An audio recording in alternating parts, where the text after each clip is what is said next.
তো বন্ধুরা, আজকের ভিডিওটা একটু স্পেশাল। রোজ তো আমাদের বাড়িতে মাই রান্না করে, সকাল থেকে রাত পর্যন্ত কোনো ছুটি নেই। কিন্তু আজ মা বলল আজ আমি একটু ছুটি নেব, আর আমি ভাবলাম ঠিক আছে, আজ রান্না আমিই করব। খুব বড় কিছু না, একদম সিম্পল লাউ পাতা ভর্তা। আমরা অনেক সময় ভাবি গৃহিণীরা তো বাড়িতেই থাকে, ওদের আবার কিসের ক্লান্তি।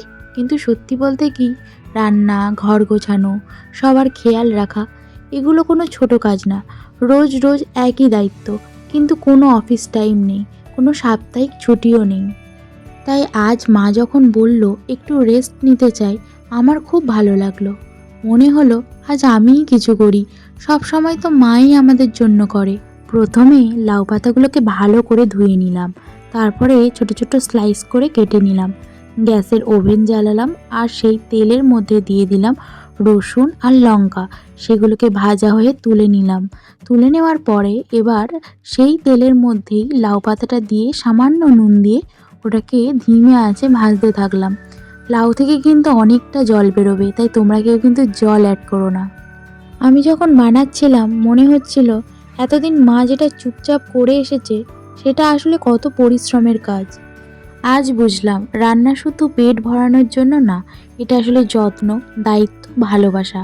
মা আজ ছুটি নিয়েছে, কিন্তু আমার কাছে এটা শুধু একটা রান্না না, এটা ছিল মাকে একটু বিশ্রাম দেওয়ার ছোট্ট চেষ্টা।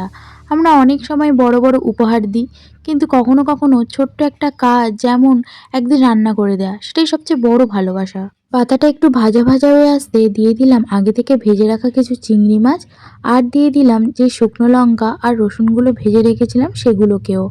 তারপর আবারও খানিকক্ষণ ভেজে নিলাম, যতক্ষণ না পুরো জলটা শুকিয়ে আসছে। মায়েরা কিন্তু পুরো ছুটি কখনোই নেয় না, কারণ এই যে রান্নাটা আমি করছি এটার উপকরণও কিন্তু মাই বলে বলে দিচ্ছে, আর আমি জাস্ট খুন্তি নাড়ছি।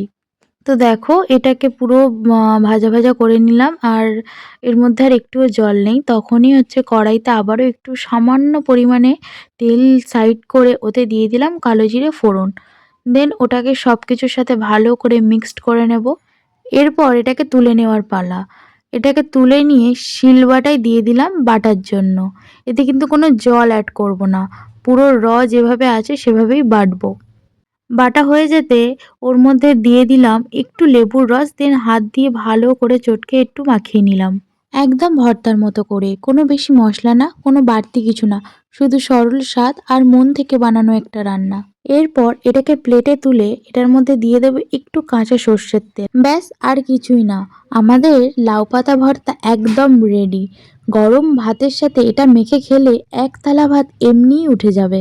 এই ভিডিওটা দেখে তোমরাও বাড়িতে একদিন ট্রাই করো, আর নিজেদের মাকে একদিনের জন্য ছুটি দিয়ে দাও।